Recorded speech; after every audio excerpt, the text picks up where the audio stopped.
Hey guys, welcome back to my channel. So today in this video we're going to talk about a recent announcement, like a recent launch from Nokia. So that there is going to be a new smartphone which is going to be available in the market. So that is this Nokia C1 Plus. So we'll be talking about its specs and my personal suggestions and all those things in this video. So the first thing is this phone like C1 Plus comes with a 5.45 inch with IPS LCD display, that is in-plane switching LCD display. So the first thing is, what is the difference between this IPS like LCD and LED? So basically if you're going to use your phones or laptops or gadgets in the daytime, like most probably if you're going to use it in the daytime, and if you want to use your phones for photography, for taking video sensors, then LCD display is a good option for you, where you'll be getting some like new natural brightness and everything will be available in this LCD display. Whereas if you go for LED display, if you're going to use your gadgets during the night time, in the sense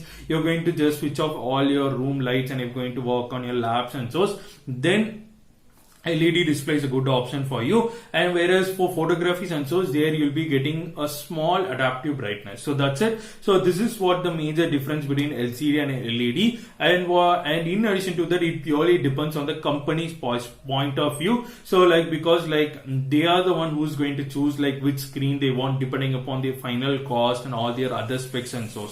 So here in this C1 Plus, the company is using IPS LCD display, which is quite okay, with a resolution of 480 into 960, which is okay. Because here you can go to a maximum of 720 pixel resolutions and so. So this is about its base, and here it comes with bezel structures, in the sense like all the curved edges, like wherever you take any edges, it will not be like so sharp, like not so curved and so, it will be like somewhat sharp in shape. So this is about its basic specs, like about this smartphone. So the next thing is we'll just talk about its screen in-depth specs.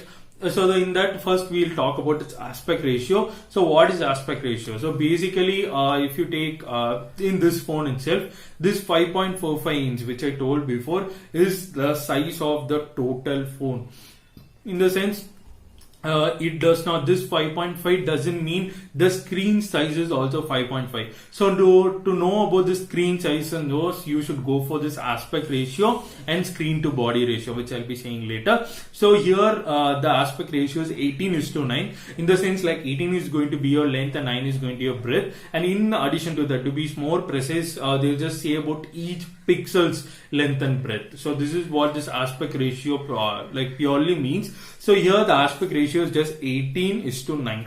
So this is the first thing which you have to know, and you have to know more about this screen and body ratios, and then please look for the screen to body ratio. So here the screen to body ratio is 72%, in the sense like out of 100%, 72% will be the screen like on the front side, whereas the rest 28% will be like in body, in the sense like in our olden days smartphones like touch screens, where in the top you'll be having some structures and bottom you'll be having some structures like where you have to use your buttons and so for coming back, home screen and so. So it will be like those kinds of models. So that's it. So this is about its screen to body ratio and aspect ratio. And the next thing is we have to talk about this PPI density, that is this pixel per inch. So what is this PPI? So basically if you're going to play any top end games or anything, if you're playing right now, you might have noticed in some cases, irrespective of your data and so, like your network will be so good and everything, the audio will be so fast, but the thing which should appear on your screen will have some lag, in the sense it will take just 3 to 4 seconds. But in those games, 3 to 4 seconds is so important, like who's going to press the buttons and so wins the game. So that's how it works.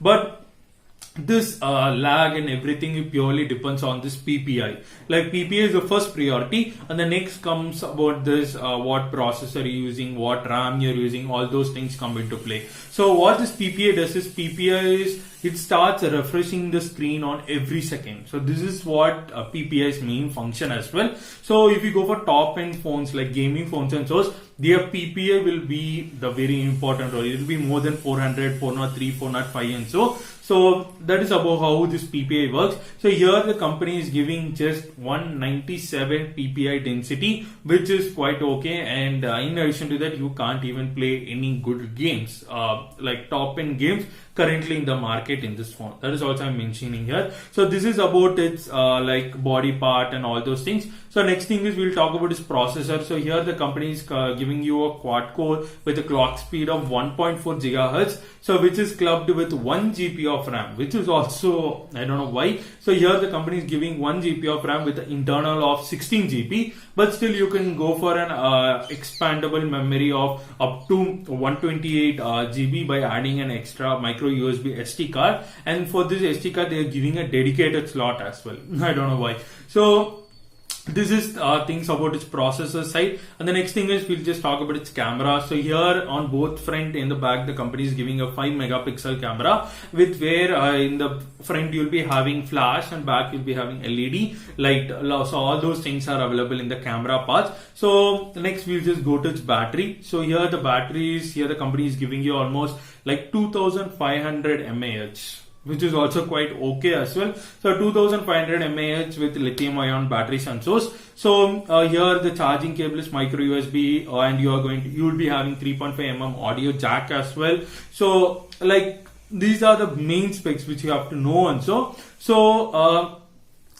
final thing is we'll just talk about its price and other those things. So here the company gave an official statement that this phone will be launched within this month, and in the sense in India it will be launched maybe on 25th, like during that Christmas Eve and New Year Eve. You'll be getting this phone in India and all different countries as well. So the price of this smartphone is currently it has been launched in Europe with an estimated price of 69 euros. So which you just convert to our Indian rupees, it is 6,000 Indian rupees. So if you ask with this specs, can I pay 6,000 rupees for this smartphone? Then my answer is going to be 100% no. So please don't go for this phone, because you don't have anything in this phone. That is what my base idea here is. Because first, battery no, RAM no, PPI no, and if you take what is my base, what I have to say is, here the company is just giving you 1 GB of RAM, but where the Android version which the company is giving for this is Android 10 Go edition. I don't know why the company is giving so much importance to Android, whereas it is not giving importance to its processors, its RAM and all those specs. So which I personally feel is not a good choice. And adding more to my point is talking about its battery. So here you are going to get just 2500 mAh, which is also quite okay, but still when you continuously start using, and so your battery performance will automatically get drained. So that is also not a good choice for going for 2500 mAh in this generation, because you will be using phones regularly, because our phones is going to be a day-to-day purpose, wherever your phone is a main thing in your life. So for that, having 2500 mAh is not a good choice. And the Bluetooth is also just 4.2. So on a whole here, it's not a good specs for this price. So what I will suggest you, if you're planning to take this C1 Plus, then I would suggest you to save some more bucks, maybe 1K or 2K. Then you can just go for some good models where they have good processors and they can give you some more good RAMs, good PPI and all those stuff. So in the sense at end of the day, your phone will not get stuck, at least in the sense the phone's performance will be at least good to a period of maybe 1 to 2 years. If you're going to buy this, then automatically your phone performance will be very, very slow on everything within a period of 100 days or maybe 4 to 5 months. So that's it. Because in the starting, the RAM clearance will be so high, in the sense there is 1 GB RAM and so, but on a day-to-day basis, when you start installing some social media apps and all those things, then automatically your phone storage will get full, then automatically your RAM will not get cleared so much. So all those things will get into action. Then automatically your phone will get all those heating stuffs, all those things will happen. In addition to that, you'll have, this phone is only have 4G, there is no 5G options as well. Here they are giving you dual SIMs, so you can go for those things which I want to say here as well. So on my suggestions, this phone is not a good option. So if you're planning to purchase this Nokia C1 Plus, please wait, look for other good phones. There are a lot of good phones under your range of 6K, or else just put 1,000 or 2,000. You have good phones in Realme, Honor, Xiaomi, all different brands. There are some good phones. So please wait and take your good phones, because phones will get updated so fast. So make sure you choose the right phone. So this is my suggestions about this Nokia C1 Plus and so this is end of this video. And if you have any doubts related to this phone, please comment below. I'll pakka reply to it. So hope so you like this video. If you like it, give it a thumbs up. So like this content, I just meet in the next video. So till then, peace from K Square. Bye.